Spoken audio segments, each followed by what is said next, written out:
Cet épisode est enregistré à l'Université Paris-Nanterre et est possible grâce à vous, les patriotes, sur Patreon. Merci à vous et on en reparle en fin d'émission.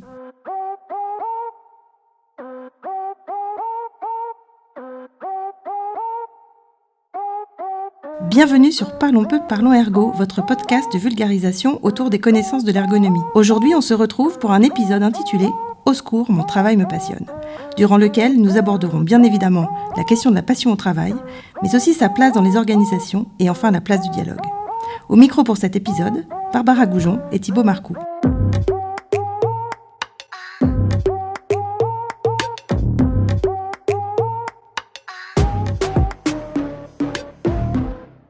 Alors bonjour Thibaut. Salut Barbara. Aujourd'hui pour cet épisode, on change un peu d'univers car nos deux invités sont des sociologues du travail. Tout à fait. Bonjour Nathalie Leroux. Bonjour Thibaut. Vous allez bien ? Je vais très bien, je vous remercie. Super. Alors Nathalie, vous êtes sociologue des organisations et du travail. Vous êtes spécialisée notamment dans le secteur sportif et vous êtes aussi maîtresse de conférences à l'Université Paris-Nanterre, c'est bien ça ? C'est bien ça. Et nous sommes aussi avec vous, Marc Loriol, bonjour. Bonjour. Vous allez bien vous aussi ? Très bien, merci. Super. Eh bien Marc, vous êtes sociologue au CNRS à l'Université Paris 1, Panthéon-Sorbonne, et vous avez notamment travaillé sur des questions du mal-être au travail, du bien-être au travail, sur la question de la souffrance au travail comme risques psychosociaux, c'est bien ça ? Oui. Et tous les deux, vous êtes membres du laboratoire Institution et dynamique historique de l'économie et de la société. Et vous avez notamment écrit, et c'est vrai qu'on va peut-être revenir sur cet ouvrage plusieurs fois pendant ce podcast, vous avez écrit Le travail passionné, paru en 2015 aux éditions RS. Et le lien d'ailleurs sera en description de cet épisode.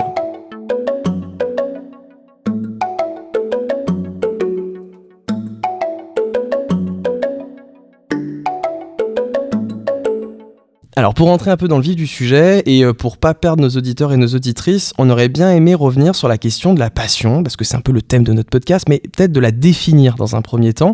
Et selon vous, Nathalie, est-ce qu'on peut en fait définir la passion ? Ce n'est pas une tâche simple. Et je commencerai tout d'abord par souligner que la passion fait l'objet d'une très forte valorisation, en particulier depuis les années 80 dans notre société. Alors qu'historiquement, la passion était considérée de manière beaucoup plus ambivalente. Par exemple, en philosophie, la passion était à la fois opposée à la raison, à la liberté, mais aussi à la vérité, et le sage était celui qui savait dominer ses passions. Alors, ce n'est qu'avec le XVIIIe siècle qu'il y a eu une importante valorisation de la passion qui, désormais, est plus source d'intensification de la vie et qui va être synonyme de libération. Du côté de la psychologie, depuis ses origines d'ailleurs, la passion revêt aussi une connotation négative, pathologique, et la psychologie avait tendance à reprendre justement cette ambivalence intrinsèque de la passion en distinguant les passions obsessives et les passions harmonieuses.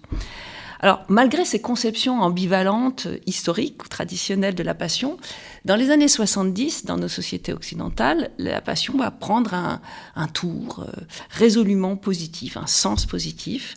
Et c'est bien à articuler avec une montée de nouvelles formes d'individualisme et puis à la confluence de changements à la fois économiques, socio-culturels, sur lesquels je crois qu'on ne reviendront pas complètement aujourd'hui. En tout cas, depuis, la notion de passion est connotée très positivement, et on le voit dans la publicité par exemple, qui flatte à tout va les passions pour convaincre, pour séduire les clients potentiels. De même, cette notion de passion, elle est mobilisée dans tout un tas de champs, de sphères. Dans la communication institutionnelle des entreprises, ils vont mobiliser également cette notion. Dans les offres d'emploi, on la voit aussi se multiplier. Dans le monde de la formation, des métiers, également cette notion trouve largement sa place. Et bien entendu dans la sphère des loisirs, où traditionnellement la passion était attachée. Enfin, que recouvre cette conception de la passion, cette notion de la passion, cette approche apologétique de la passion qui présuppose une valeur intrinsèque à cette passion.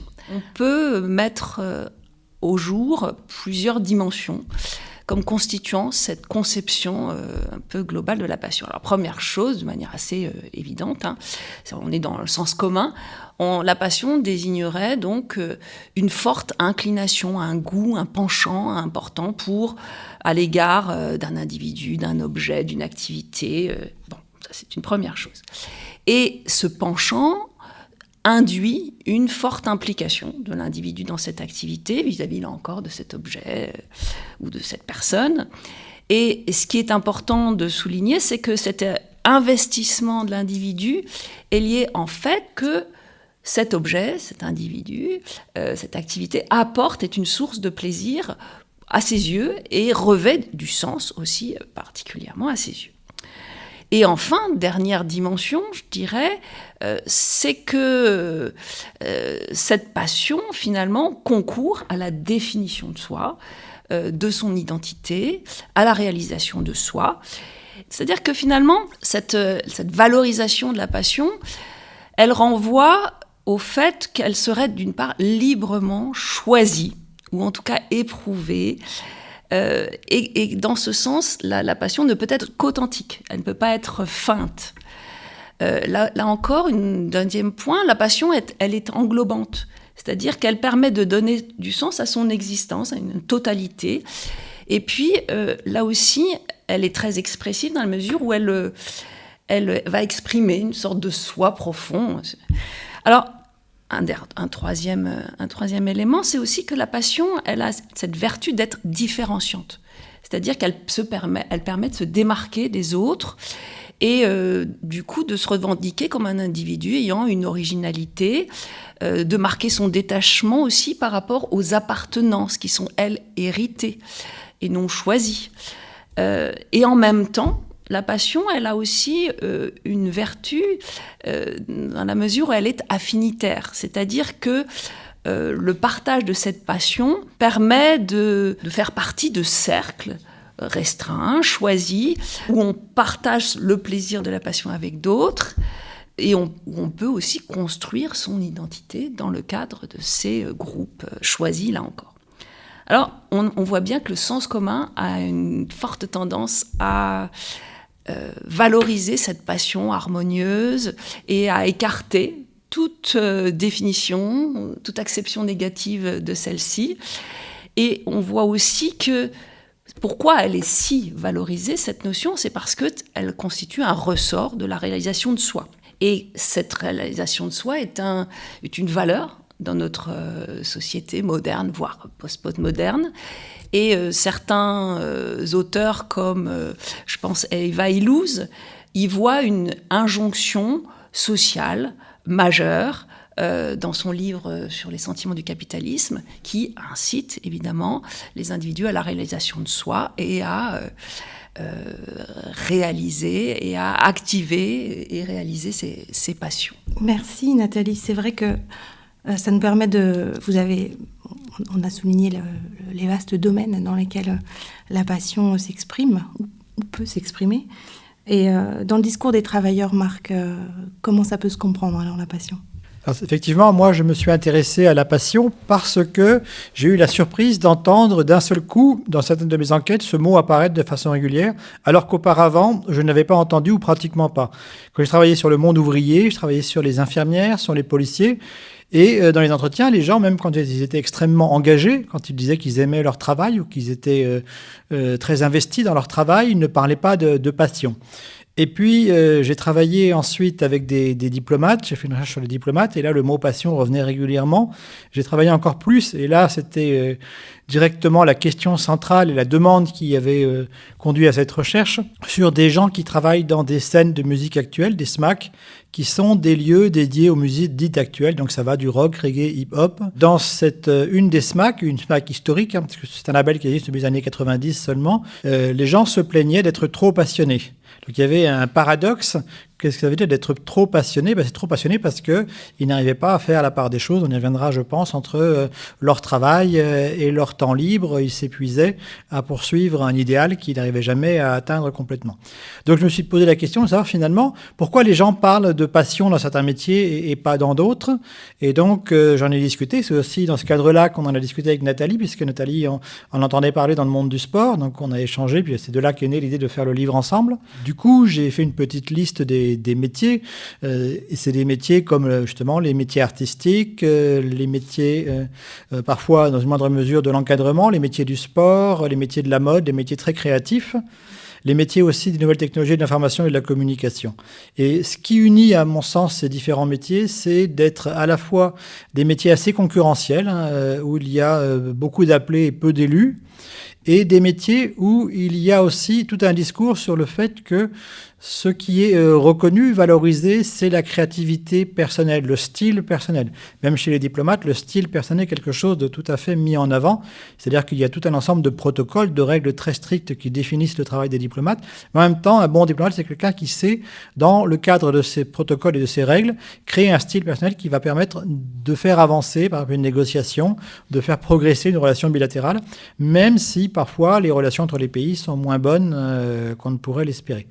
Donc cette dimension à la fois concurrentielle et personnelle qui, et ça fait écho à ce que disait Nathalie tout à l'heure dans ses différentes définitions, qui fait écho à cet usage de la passion, c'est-à-dire ça renvoie à quelque chose qui viendrait du plus profond de soi dans une réalisation qui vous ferait reconnaître par autrui comme étant spécifique, authentique, unique. Et donc, ça qui m'a questionné en tant que sociologue de vouloir creuser un petit peu cet aspect-là. Et au sujet de cette réalisation de soi, alors Marc, comment vous positionnez? Est-ce que pour vous la passion, c'est en effet un véritable élan vers la réalisation de soi au travail dans les différents secteurs que vous avez pu analyser, ou est-ce que c'est un mythe? Alors pour le sociologue, la réalisation de soi est quelque chose d'assez étrange parce que, des fois en première année de sociologie, on vous parle des enfants sauvages, par exemple, qui sont élevés sans aucun contact social. Et ben ces gens-là ne développent aucune passion. Ils sont plutôt amorphes et ils ont une vie assez végétative, minimale, liée à la survie. Et la passion, à mon avis, elle ne peut que être transmise par les différents contacts sociaux qu'on va avoir au cours de sa vie. Donc je ne vois pas comment une passion pourrait naître au plus profond de soi sans aucune influence sociale, collective. Alors au contraire, cette influence, elle débute dès la naissance avec l'environnement familial. J'aime bien citer une recherche tout à fait intéressante d'une sociologue polonaise qui s'appelle Isabella Wagner, qui a travaillé sur la production des virtuoses, violonistes, et elle montre bien que elle a suivi la carrière de presque une centaine de violonistes reconnus comme virtuoses au niveau international. Eh bien, tous ont commencé très jeunes, certains à partir de 3 ou 4 ans. Tous, sauf une, déclarent que sans la pression, le soutien de ses parents, eh ben, ils ne seraient jamais devenus ce qu'ils sont devenus. Et effectivement, la plupart ont des parents musiciens, le plus souvent professionnels, dans une moindre mesure musiciens amateurs, qui sont déjà passionnés de musique. Donc il y a une transmission de cette passion. Ensuite, cette passion, elle s'entretient, elle se construit tout au long du parcours. Et si cet entretien collectif n'est pas suffisant, eh ben, il y a une sortie de la carrière de violoniste virtuose. Il y a, je vous l'ai dit, beaucoup d'appelés au départ et très peu d'élus à la fin. Et donc, il y a les masterclass, le rôle du conservatoire, le rôle des concours, le rôle des sponsors, des concours, tout un ensemble de choses qui entretient au quotidien cette passion et convainc finalement le jeune enfant, l'enfant, l'adolescent, le jeune adulte que ça vaut le coup de faire des sacrifices parce que le jeu en vaut la chandelle. Et ce jeu en vaut la chandelle parce que tous les joueurs qui y participent ont le même sentiment que ça vaut le coup.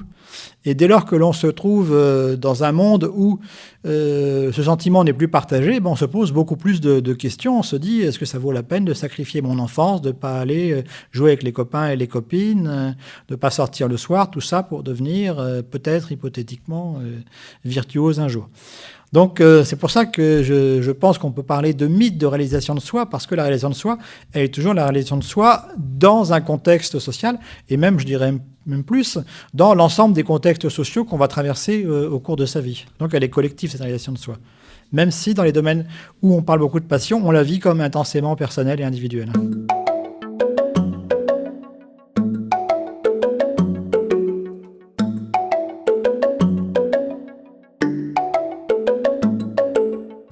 En effet, ça nous permet de passer à cette deuxième phase de cette émission. C'est-à-dire maintenant qu'on y voit un peu plus clair et qu'on a essayé de donner en tout cas des axes, justement puisque ça se fait dans un contexte social, cette réalisation de soi.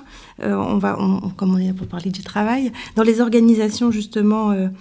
en quoi, pour vous, Nathalie, la passion est un outil managérial ? Je crois qu'il faut effectivement remonter aux années 80, où la passion va devenir un ressort pour mobiliser les salariés au travail, et pour qu'ils s'investissent davantage dans leur travail, etc.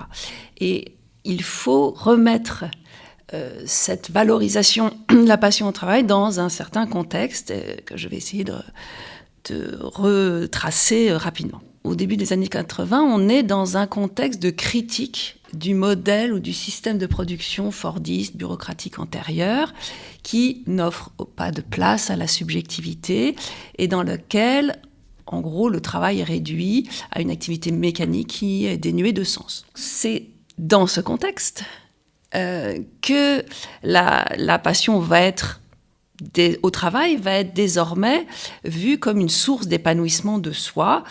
Et c'est aussi dans ce contexte que, suite à la crise économique qui va s'accentuer, les organisations du travail vont se renouveler et vont mettre en place d'autres formes organisationnelles, structurelles, et qui vont se traduire par une débureaucratisation des structures, qui vont devenir plus horizontales, avec moins de niveaux hiérarchiques, plus flexibles, c'est-à-dire plus adaptables aux changements de l'environnement, qui vont pour cela reposer sur des petites unités plus décentralisées avec plus d'autonomie, qui vont fonctionner éventuellement en réseau, par projet. Et on voit bien que ces nouvelles structures offrent davantage d'autonomie, de responsabilité aux managers, aux cadres, mais aussi éventuellement aux opérateurs. Pour évoquer aussi ces transformations structurelles, il faut, je pense, également évoquer la montée, le développement de l'économie servicielle, qui va s'accroître au détriment de l'économie industrielle.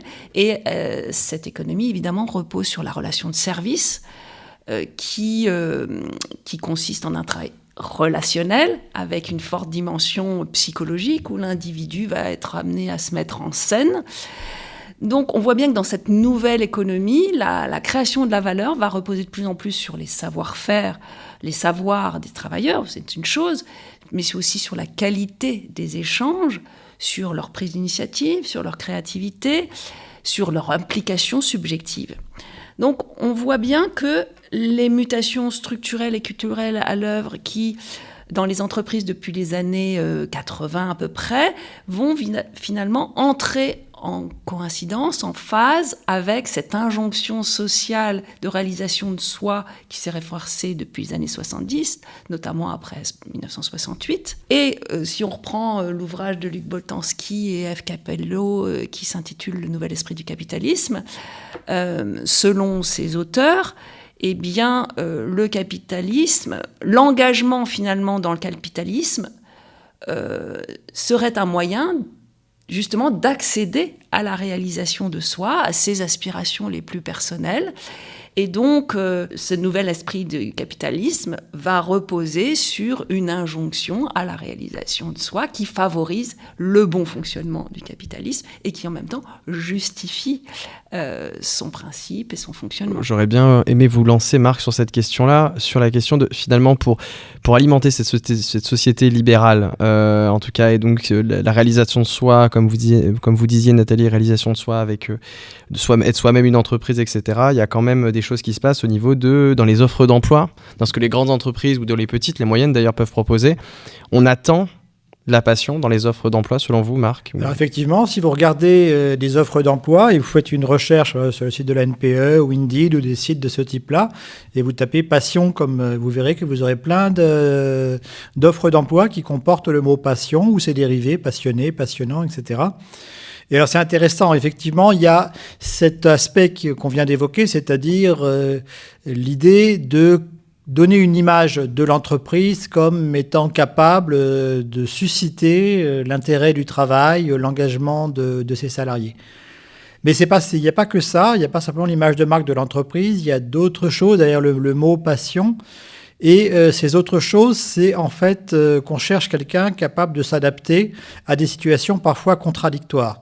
Et ça, c'est une chose qu'on rencontre assez fréquemment dans le monde du travail contemporain, c'est-à-dire ce que j'appellerais, moi, une autonomie sous contrainte ou une fausse autonomie, c'est-à-dire qu'on laisse de la responsabilité aux salariés, on laisse une autonomie pour atteindre les objectifs qu'on leur impose, mais c'est à eux, contrairement au taylorisme traditionnel, de se débrouiller finalement pour trouver les moyens, le temps, l'énergie, les capacités relationnelles, quand il s'agit de faire du travail en groupe, d'être chef de projet, par exemple, pour réussir à atteindre cet objectif sans que l'organisation n'ait forcément prévu les moyens pour y parvenir.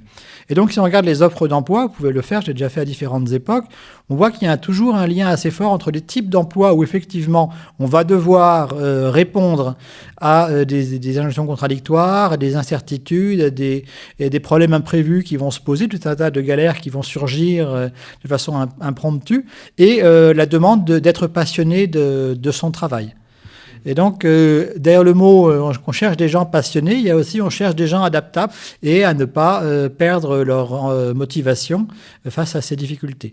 Il y a aussi autre chose qui est un peu surprenant parfois aussi, et qu'on voit très bien dans certaines offres d'emploi, c'est que finalement la passion devient une sorte d'équivalent à la compétence spécifique sur tel ou tel sujet. Par exemple, une offre d'emploi pour travailler dans un magasin qui vend du vin dit nous ne cherchons pas des sommeliers qualifiés, mais des gens passionnés par le vin. Donc, pas la peine d'avoir un diplôme. De toute façon, on ne vous payera pas pour le niveau de votre diplôme, mais on attend de vous que vous soyez passionné par le vin. Et l'annonce ajoute et aussi que vous sachiez transmettre cette passion, c'est-à-dire en fait donner le goût du vin aux clients pour qu'ils achètent effectivement des vins et notamment des vins de qualité. Donc si on regarde plusieurs annonces que j'ai pu regarder, on voit qu'il y a une sorte d'alternative entre la compétence technique d'un côté et la passion de l'autre, la seconde pouvant être un substitut à la première. Donc là aussi, ça annonce peut-être en sous-texte un petit peu moins sympathique que vous ne serez pas très qualifié, mais on vous fera travailler dans le domaine qui est celui qui est censé vous intéresser. Donc, vous serez heureux de faire ce que vous aimez dans votre travail et donc vous accepterez d'être payé un petit peu moins. Alors, on voit donc, comme l'a dit Marc, que pour un certain nombre d'entreprises, le critère de la passion pour l'activité devient un repère qu'on peut appeler un repère critère. Alors c'est François Aymar Duvernay qui a employé ce terme, c'est-à-dire c'est une condition sine qua non d'embauche. Et lors d'une enquête que j'ai menée chez Decathlon, l'un des responsables ressources humaines nous dit, à propos du recrutement des commerciaux dans les magasins, on a un seul critère de recrutement, c'est que la personne fasse du sport, le reste importe peu. Et on voit bien effectivement que l'entreprise envoie un signal fort, susceptible d'attirer les personnes passionnées. Et elle montre ainsi aussi que l'entreprise valorise ces profils-là. Et toujours à propos de Decathlon, sur ces sites de recrutement, l'entreprise insiste sur la passion pour le sport. Celle-ci est présentée comme l'ADN de l'entreprise. Et là encore, je ne résiste pas à l'envie de vous lire un petit passage emblématique à ce propos. « Vis ta passion. En rejoignant Decathlon, tu vas vite comprendre qu'ici, tout le monde partage la même passion que toi, le sport. C'est simple, tu ne fais pas équipe avec des collègues, mais avec des coéquipiers. Ici, tu partages ta passion du sport au quotidien avec des experts comme des débutants. Et d'ailleurs, on compte sur toi pour faire naître des vocations. » Voilà, donc il y a une mise en scène de la passion qui est assez construite. Et Decathlon donc, met bien l'accent sur cette passion. éventuellement sur la personnalité. En revanche, tout ce qui est diplôme, expérience professionnelle, arrive au second plan, et je ne vais pas répéter ce qu'a dit Marc, c'est-à-dire qu'effectivement, c'est un moyen de ne pas rémunérer le diplôme et de mettre un peu à égalité tous les salariés sur le même plan à partir de ce critère de la passion. Alors, ce que ce mode de recrutement permet également, c'est qu'il va permettre de sélectionner des personnes qui se définissent par cette passion, et du coup, l'entreprise va se garantir un personnel qui va être réceptif à des modes de gestion de ressources humaines ou à des modes de management qui mobilisent évidemment cette passion.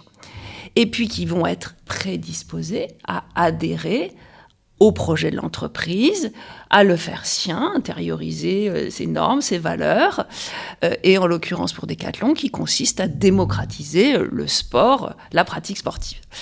Donc on voit bien l'intérêt de sélectionner une partie de ses salariés à partir de ce critère, ce qui permet ensuite de rendre les dispositifs justement managériaux plus efficaces, je dirais.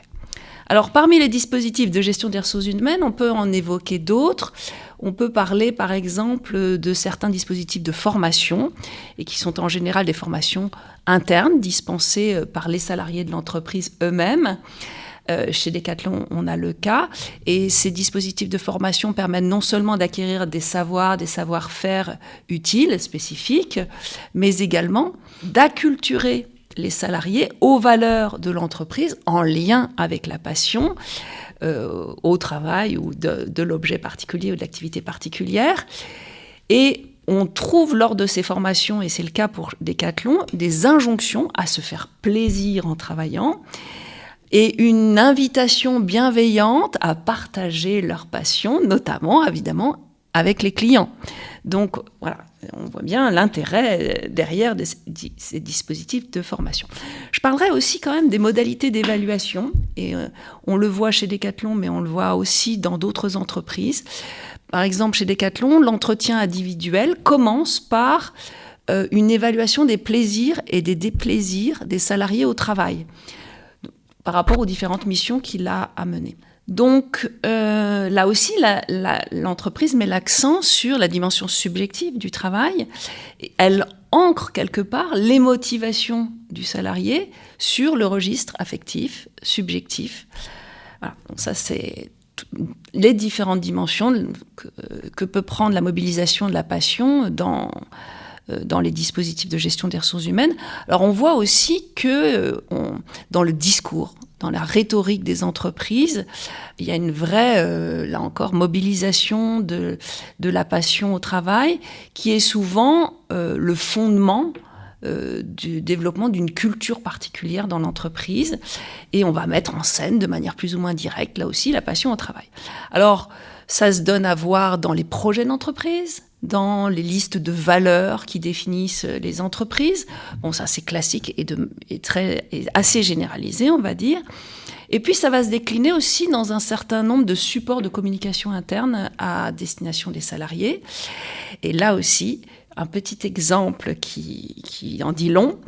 Dans une salle de pause d'un magasin Decathlon, il y avait une affiche qui donnait à lire le slogan suivant: « L'homme n'est pas fait pour travailler, sauf chez Decathlon ».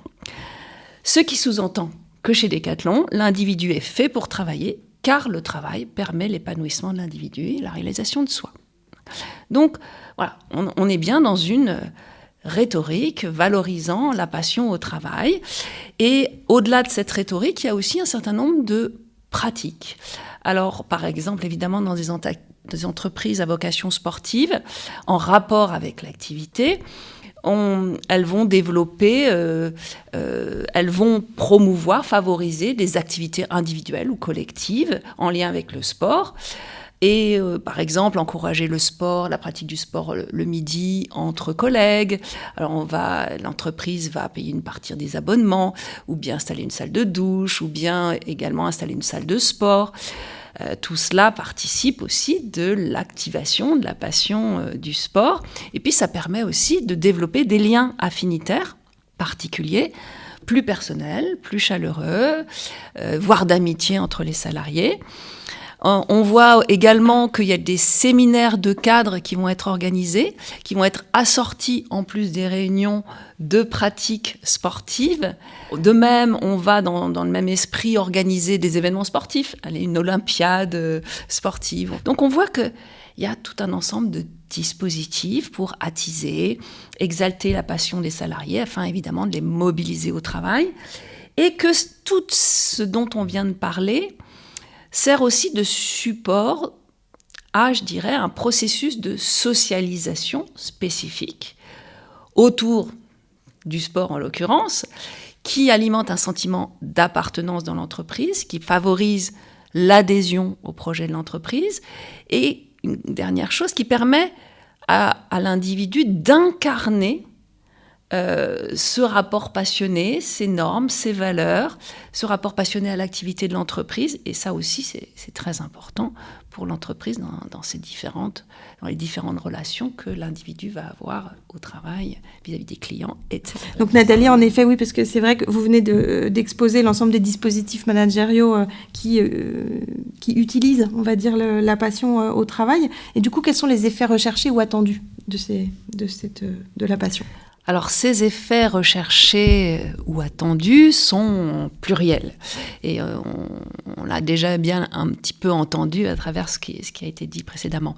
Pour essayer de structurer un petit peu, un des premiers effets attendus relève du rapport au travail. C'est-à-dire le moteur de la passion est censé transformer le rapport au travail des salariés.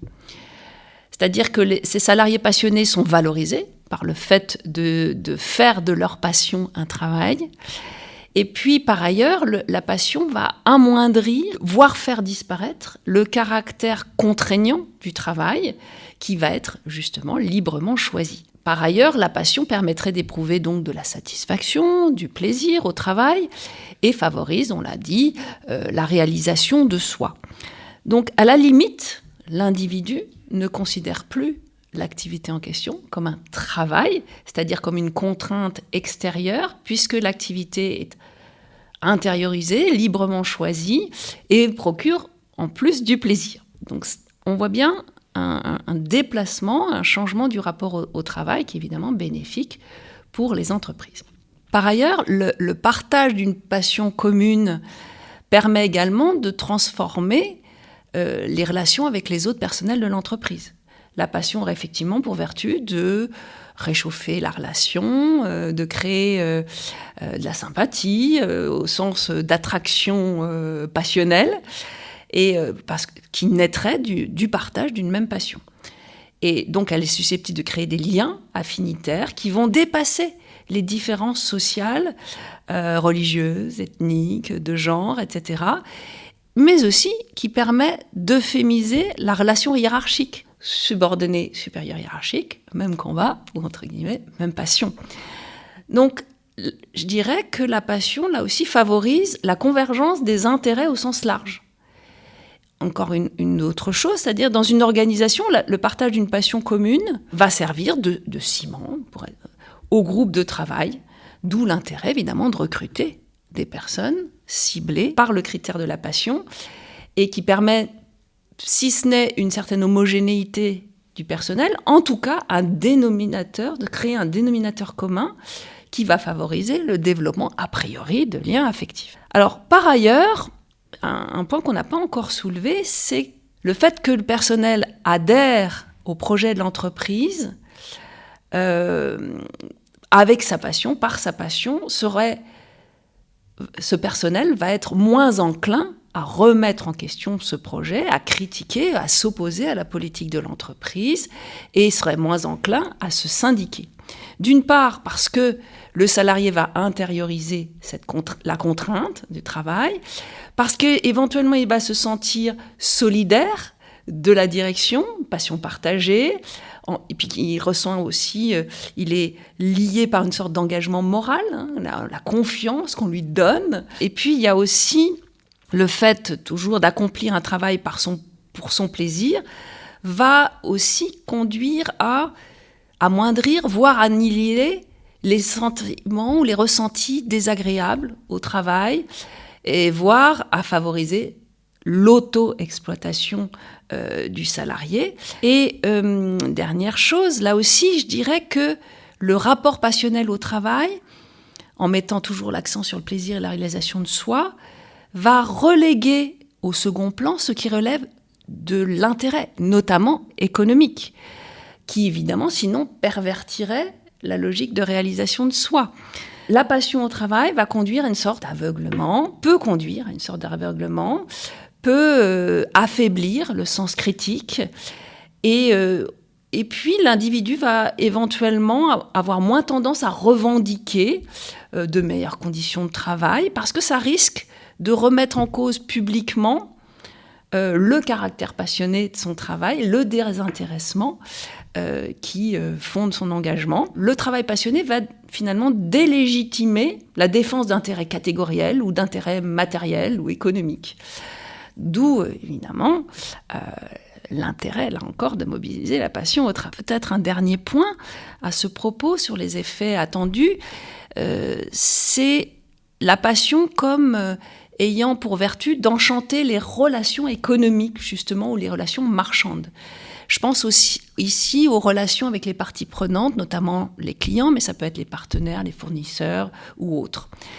Et toujours à l'aide de ces dispositifs qui sont censés attiser la passion des salariés, on cherche à fabriquer des individus qui incarnent les valeurs, les normes attachées aux services ou aux produits proposés par l'entreprise.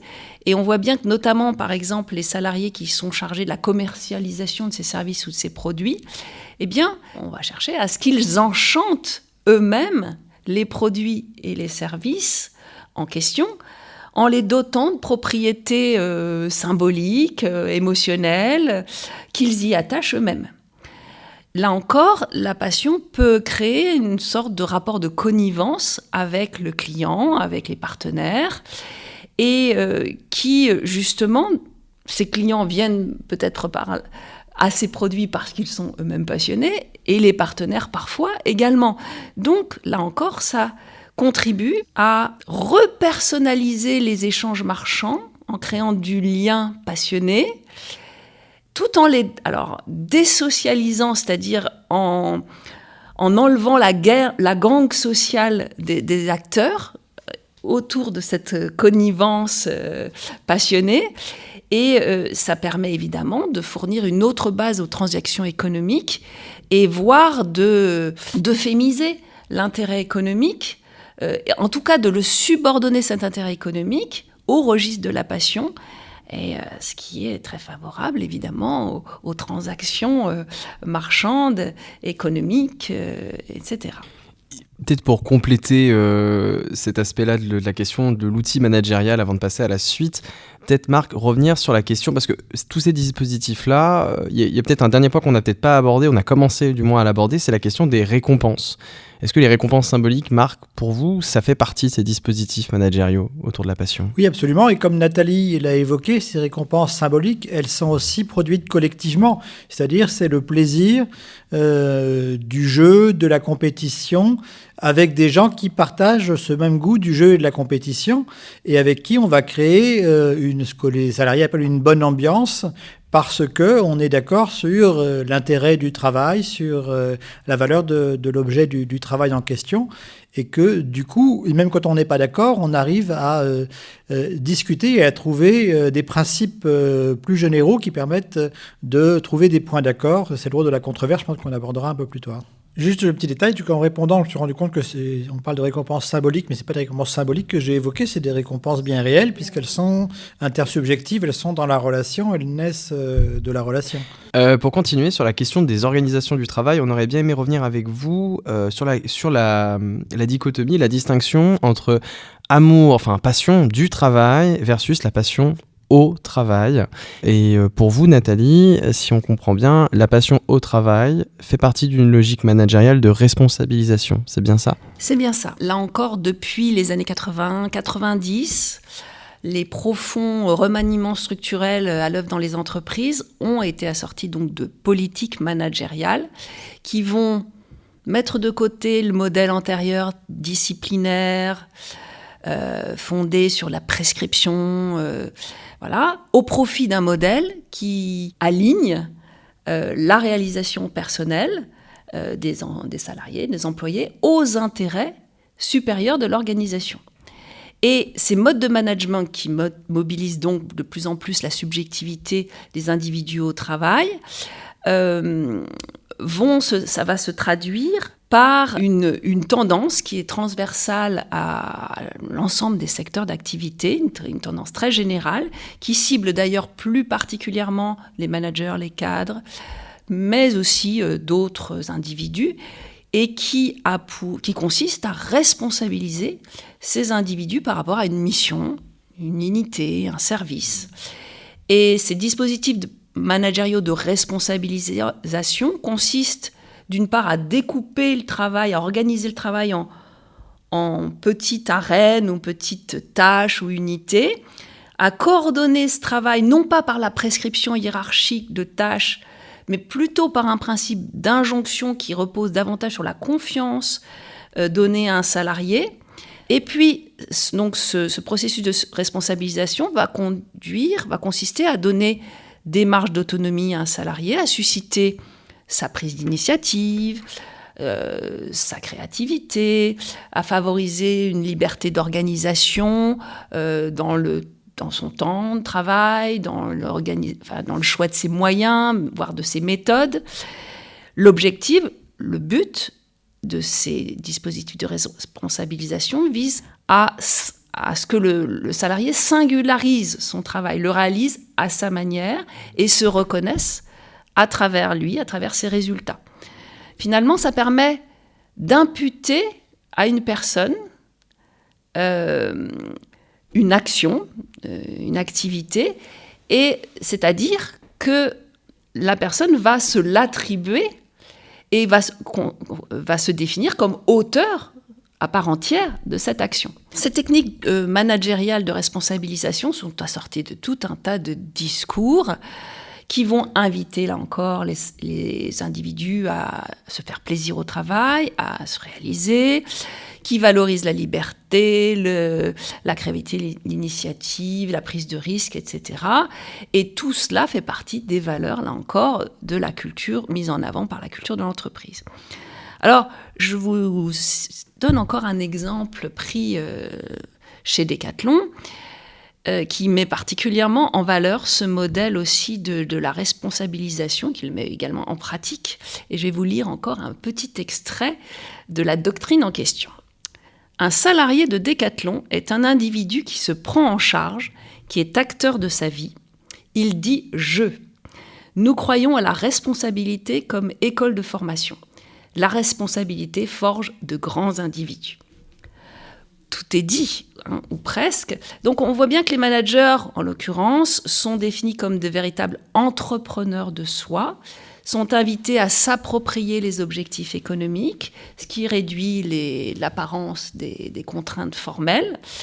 Et puis, la réalisation de soi passe par la réussite au travail.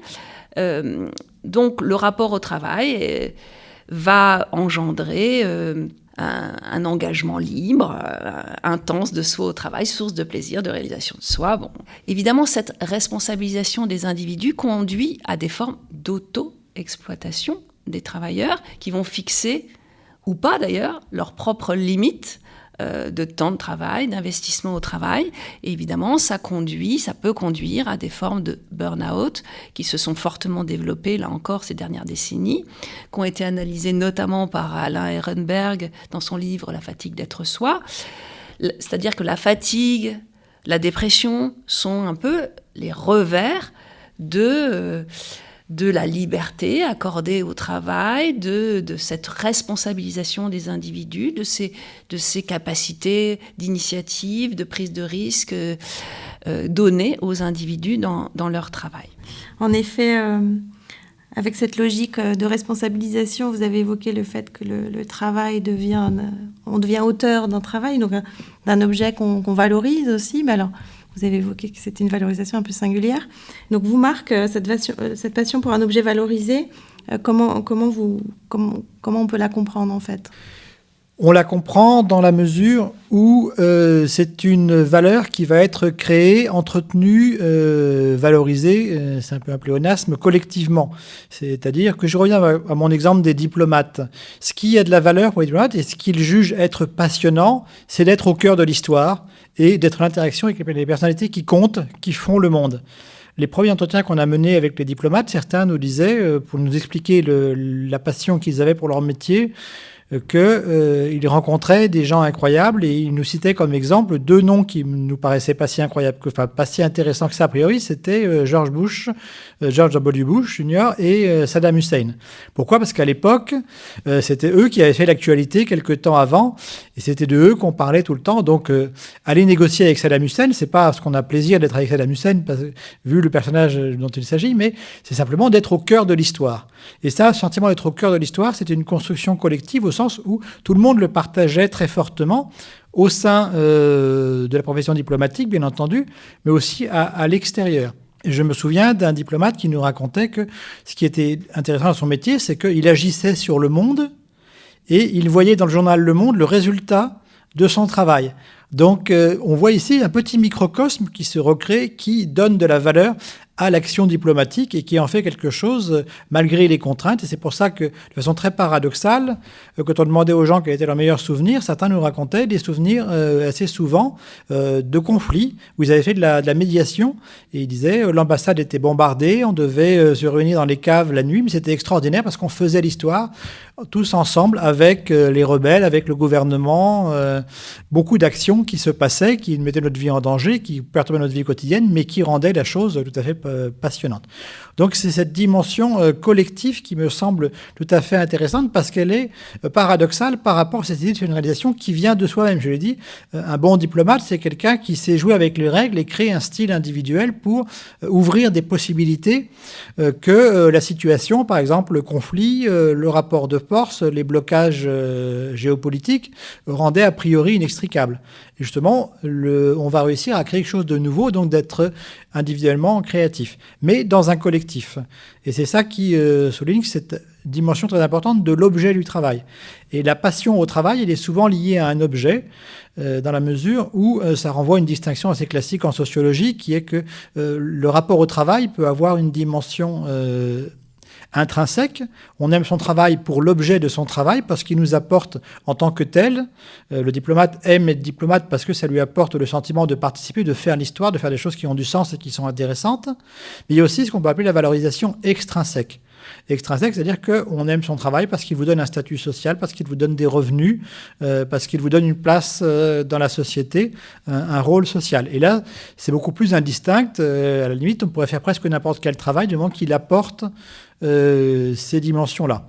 Avec le risque, finalement, que pour donner du sens, on en vienne à rechercher le quantitatif, voire le financier, c'est-à-dire qu'on va évaluer l'intérêt du travail, l'engagement dans son travail, à ce que ça rapporte, à ce que ça produit, à ce qui est mesurable. Et ça, c'est quelque chose qui n'est pas toujours très tenable à long terme. Et ça a été bien montré de façon assez originale par un anthropologue qui est malheureusement décédé, qui s'appelle David Graeber, qui avait parlé des bullshit jobs, les jobs à la con, qui étaient des métiers qui n'étaient pas forcément des métiers pénibles ni mal payés. Souvent, ils étaient plutôt pas trop mal payés, mais qui n'avaient pas de sens et pour lesquels on ne pouvait pas se passionner.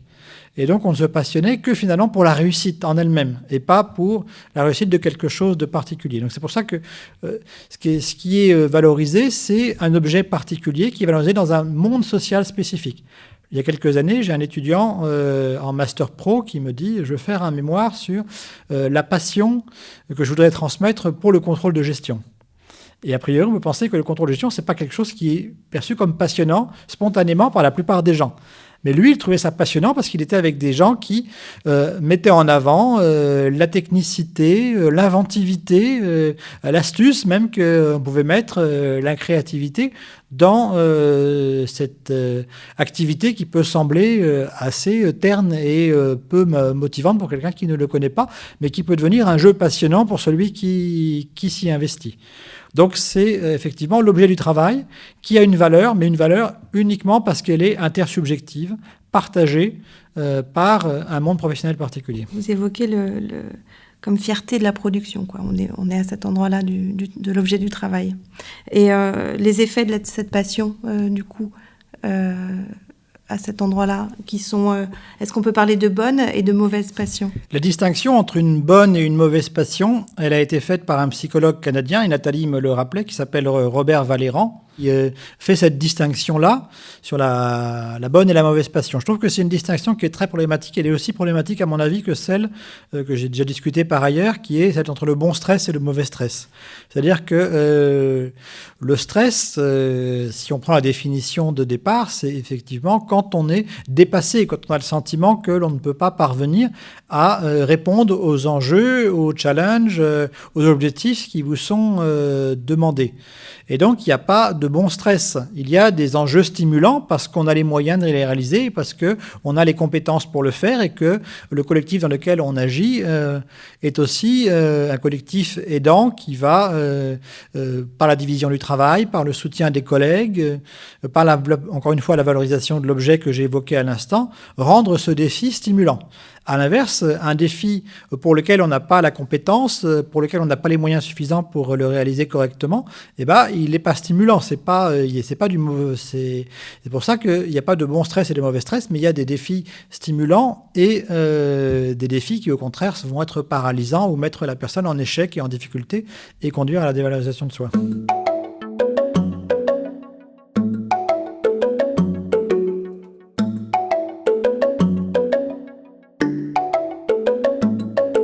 Pour cette dernière partie de ce podcast, on aurait aimé aborder avec vous la question du dialogue. Et c'est vrai qu'on a préparé cet épisode ensemble. C'était une partie qui a non pas posé problème, mais qui a créé débat entre nous, avec Barbara et avec vous deux, Nathalie et Marc. C'est vrai que je ne sais pas s'il y a un écart entre le regard ergonome et le regard de sociologue du travail, mais que penser finalement de la question de la réhabilitation du dialogue dans les organisations ? Est-ce que c'est une solution ? En tout cas, on se posait la question avec Barbara à la rédaction, pour la rédaction de cet épisode. Pour vous, Nathalie, est-ce que le dialogue, c'est un possible retour au droit dans le travail ou pas ? Alors, oui, et je vais m'en expliquer. Dans les organisations qui exploitent, là encore, mobilisent la passion pour rendre les salariés plus engagés, plus productifs, plus innovants, plus autonomes, etc., toute la difficulté pour le salarié est de ne pas se sentir responsable, non seulement de tout ce qu'il fait, c'est-à-dire ça renvoie à la responsabilité, mais également de tout ce qui lui arrive, et ça renvoie à la responsabilisation. C'est-à-dire, les individus ont tendance, et c'est la logique de ce mode de management qui va pousser à cela, les individus ont tendance à s'imputer leurs échecs, comme une faute d'ailleurs personnelle, mais aussi leurs états psychiques ou leurs états de santé physique, etc. Donc toute la difficulté pour eux est de comprendre, de saisir, d'appréhender les formes de domination qui sont à l'œuvre et d'en déconstruire les mécanismes, tous ces mécanismes qui sous-tendent justement, qui fondent les processus d'intériorisation des contraintes, d'auto-exploitation. Voilà, toute la difficulté est de remettre en cause tout cela et de le rendre visible, de le rendre qu'on puisse y accéder. Et ça, c'est très compliqué parce que, première chose, qui voudrait s'opposer à des dispositifs qui vantent la réalisation de soi, le plaisir au travail, la liberté, l'autonomie, la prise d'initiative, la confiance, etc., etc. Bon, première chose. D'autre part, ces dispositifs sont assez invisibilisés, et ils renvoient à des processus assez multidimensionnels de construction qui articulent d'un côté les caractéristiques, les propriétés sociales des salariés et des dispositifs de gestion qui sont en phase avec ces propriétés sociales. D'autre part, ces processus reposent sur un ensemble de techniques cohérents et de discours qui justement visent à conformer les pratiques, les représentants des salariés par rapport au projet de l'entreprise et qui poussent à l'intériorisation des objectifs, des valeurs et des communes, donc des normes. Donc c'est extrêmement compliqué. Alors, une des pistes, comme vous l'avez dit, ce serait de revenir au droit du travail. Et ça, cela peut être porté par des organisations syndicales. Et je m'appuie sur un exemple marquant, qui est celui d'un syndicat qui s'appelle le syndicat des travailleurs et des travailleuses du jeu vidéo, qui a été créé assez récemment en 2017, et qui dénonce justement les formes de dénégation du travail par la passion et de l'auto-exploitation des salariés qu'elle génère.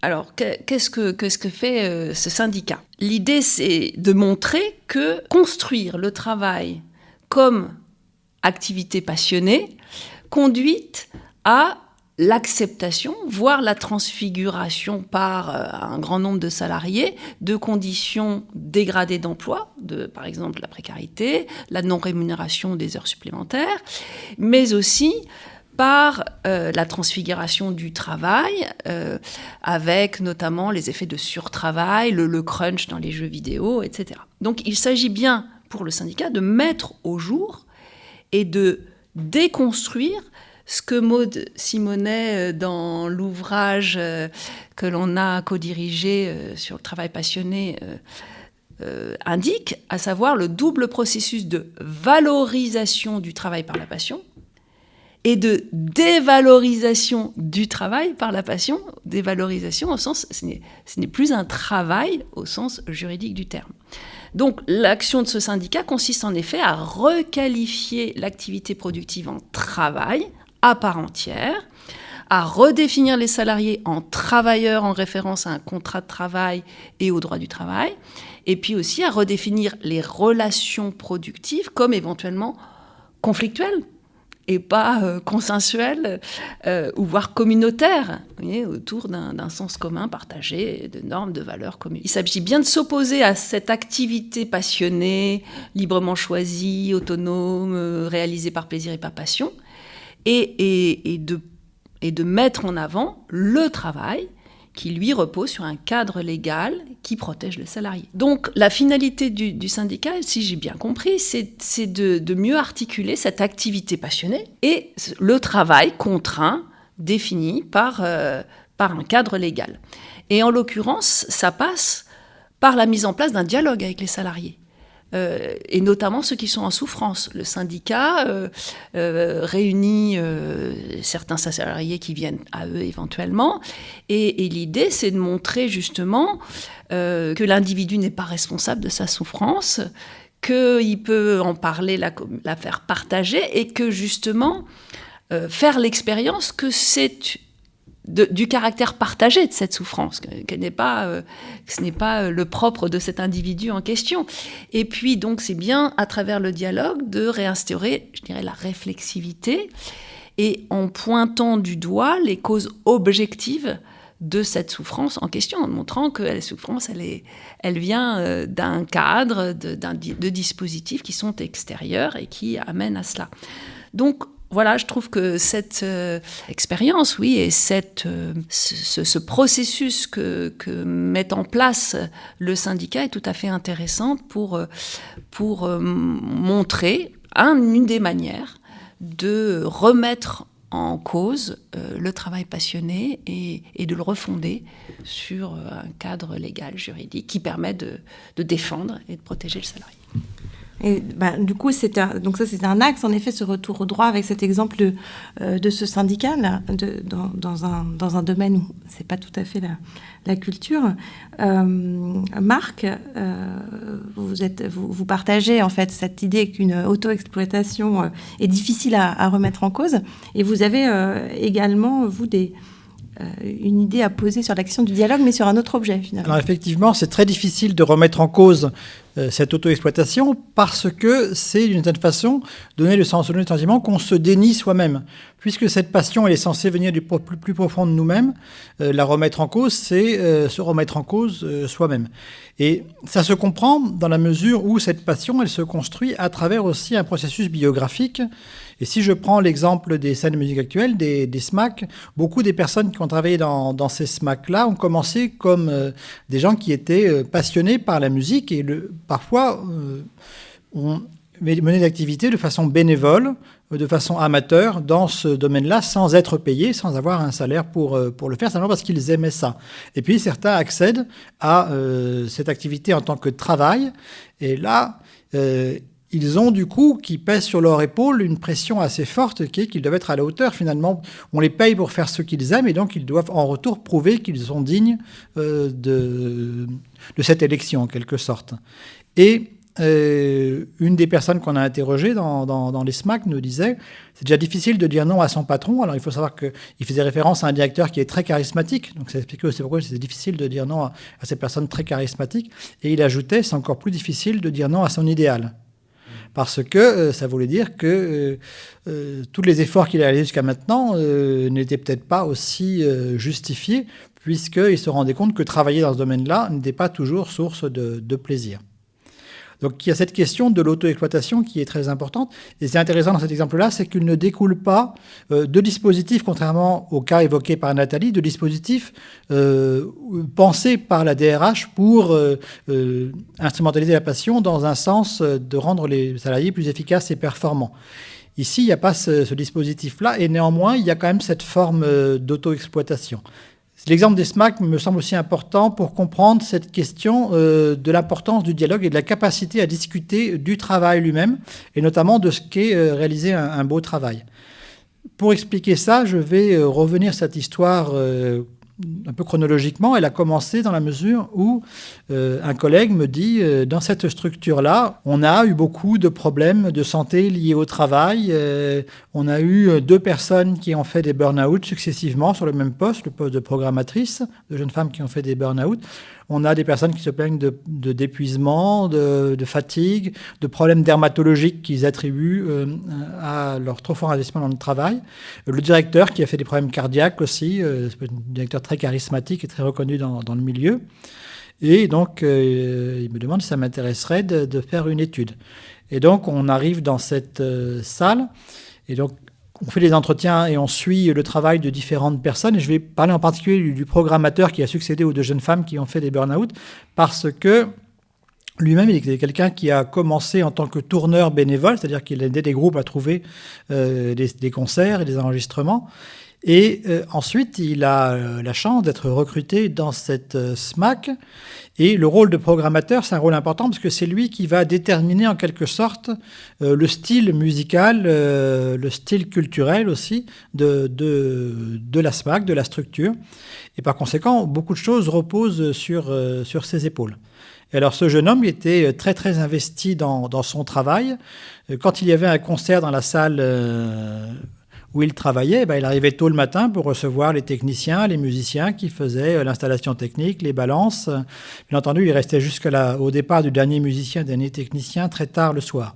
Et quand il n'y avait pas de concert dans sa salle, pour se tenir au courant de la création musicale dans le domaine de la musique actuelle, qui est très vaste, puisque ça recouvre des styles très différents, il allait écouter des concerts. On était en Île-de-France, donc il allait écouter des concerts dans des salles d'Île-de-France pour repérer les groupes nouveaux qui apparaissaient.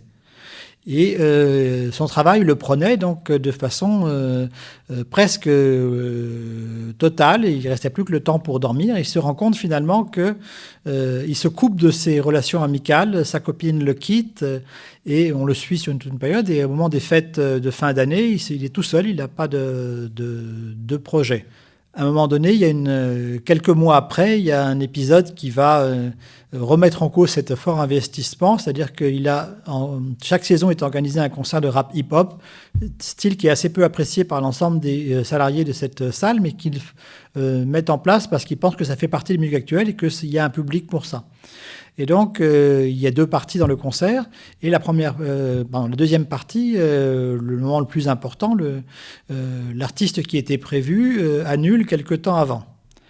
Et donc, c'est la catastrophe. Il faut retrouver quelqu'un pour le remplacer. Et le directeur de la salle dit « Mon fils, qui écoute beaucoup de rap, me dit il y a un groupe qui monte très fort en ce moment, il faudrait le faire passer, parce que dans quelques mois, ils joueront que dans des salles de 1000 ou 1500 personnes. » Le directeur impose plus ou moins gentiment cette suggestion, mais pour le programmateur, c'est un groupe qui est très peu novateur, qui fait du rap commercial, qui n'a pas beaucoup d'intérêt en termes de création et d'apport culturel. Néanmoins, il le fait passer.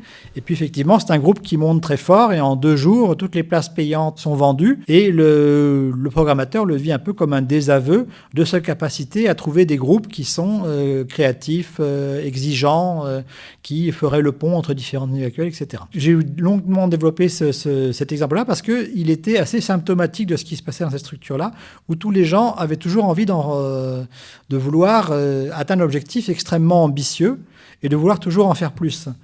Et d'ailleurs, il y avait eu mis en place quelque temps auparavant un système où les gens avaient eu des fiches de poste avec les tâches principales qu'ils devaient réaliser dans leur poste et les tâches annexes. Mais en entretien, on nous a dit, oui, mais le plus intéressant, c'est les tâches annexes. Et puis ce qui est encore plus passionnant, c'est ce qui n'est même pas dans notre fiche de poste, c'est de faire des choses nouvelles qui ne sont pas prévues à l'avance. Et donc, on voulait toujours en faire plus. Et pourquoi ils voulaient toujours en faire plus ? Une des raisons importantes, c'est qu'il n'y avait pas d'accord sur ce qu'était un concert réussi. Dans cette salle-là, on a demandé aux gens quels étaient leurs meilleurs souvenirs de concert et tous ont répondu avec un exemple différent, avec des explications différentes sur pourquoi ce concert-là était à leurs yeux particulièrement réussi. Et puis, par ailleurs, on a vu beaucoup de cas où le concert pouvait sembler très réussi, mais ne satisfaisait pas complètement les personnes, pour telle ou telle raison.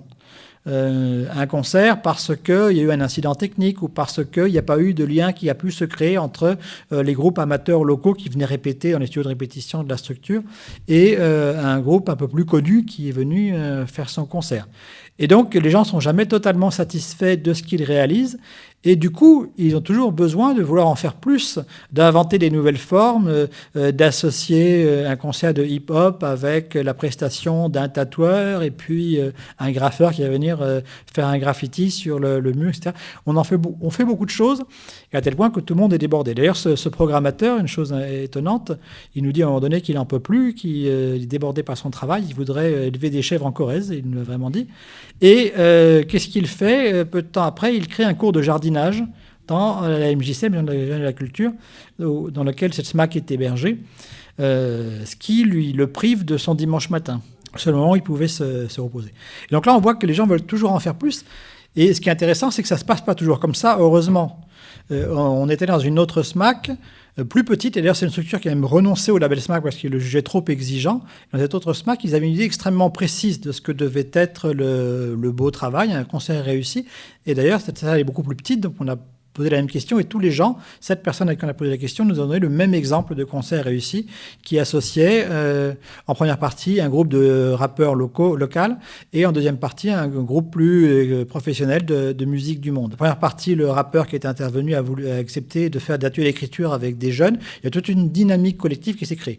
Et en fait, pour cette salle-là, ce qui était intéressant à faire, c'était pas de faire venir forcément les plus connus, pas forcément les plus novateurs, mais c'était de créer de la dynamique locale à quelque chose qui allait créer du lien social, du lien culturel. Ce qui était intéressant, c'est que dans cette structure-là, les gens n'avaient pas besoin de travailler de façon continue. Ils travaillaient beaucoup, ils étaient très passionnés par ce qu'ils faisaient, mais ils savaient s'arrêter à un moment donné parce qu'ils étaient d'accord sur ce qu'était le beau travail, ce qu'était un concert réussi et donc les moyens qu'il y avait à mettre en œuvre. À l'inverse, je vous l'ai dit, dans la première SMAC, les gens voulaient toujours faire à la fois du social, du culturel, de l'artistique. Contrairement aux ergonomes, on n'a pas un contrat qui dit qu'on doit ensuite rendre effectivement des préconisations. Mais en tant que sociologue, on a fait quand même ce qu'on appelle une restitution. Après les enquêtes, on va présenter aux gens qui sont intéressés par l'entreprise où on a fait notre étude les résultats. Et les gens nous ont dit, on sait ça effectivement que notre problème, c'est qu'on n'en parle pas, mais on n'en parle pas parce qu'on a peur d'en parler parce que, je résume, je traduis, on n'est pas tous d'accord.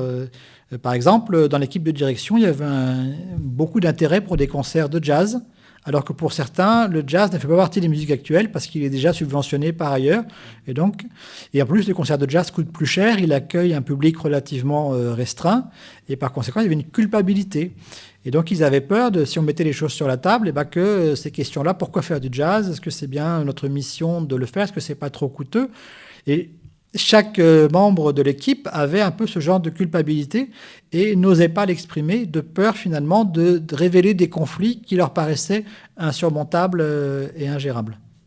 Donc on voit qu'il y a des formes de régulation de la passion. Et ça se renvoie à ce que j'ai dit tout à l'heure sur la bonne et la mauvaise passion. Il n'y a pas de bonne et de mauvaise passion, mais il y a des passions qui sont régulées, comme dans le cas de la deuxième SMAC, collectivement, parce qu'on est suffisamment d'accord sur ce qu'on doit faire pour être fier de son travail. Des formes de régulation, on pourrait dire plus anomiques, où on n'ose pas discuter entre soi des choix qu'on doit réaliser, et du coup on On a des règles qui sont des règles à la fois inatteignables, on veut tout faire en même temps. Et puis l'autre chose, on arrive à un critère qui est jugé pertinent par personne, le nombre de places payantes. Mais tout le monde finit par se dire que, comme on n'est pas d'accord, c'est le critère qui va, au final, trancher sur est-ce que le conseil a réussi ou pas. Et donc, on est dans un paradoxe très fort. On ne veut pas faire du commercial, mais le nombre de places payantes va déterminer si ça a été, en fin de compte, une réussite ou pas.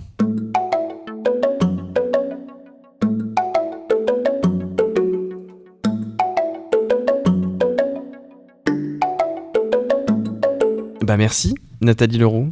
Merci Marc Loriol pour votre témoignage, vos analyses et tout ça sur la question de la passion au travail. On avait ouvert la première saison de Parlons peu, Parlons ergo sur la question de la souffrance et ça nous tenait à cœur avec l'équipe de rédaction de parler de la passion et on retrouve encore une fois une forme de souffrance dans la passion, mais il y a aussi des belles choses qui peuvent s'y jouer. Mais en tout cas, merci pour tous vos exemples et vos récits, c'était hyper intéressant et vos analyses. Merci beaucoup à vous deux. Merci aussi à tous nos patriotes pour cet épisode. C'est vrai que pour cette saison 2, on essaie de financer cette saison de manière un peu plus indépendante et cela c'est un peu grâce à vous auditeurs et auditrices. Ce podcast il vous est destiné, donc il est normal qu'il vous appartienne en partie un petit peu et ça se fait grâce à ce Patreon. En tout cas on remercie toutes les personnes qui nous font déjà confiance et voilà, n'hésitez pas à aller dans la description pour rejoindre la communauté des Patreons. On n'a pas encore de nom de communauté, mais merci d'avance pour votre soutien. À l'équipe de rédaction, Sandrine Fortuné et Océane Franzé. Et merci Barbara pour avoir animé ce podcast avec moi. Merci Thibaut. C'était très chouette. Et on vous dit à bientôt.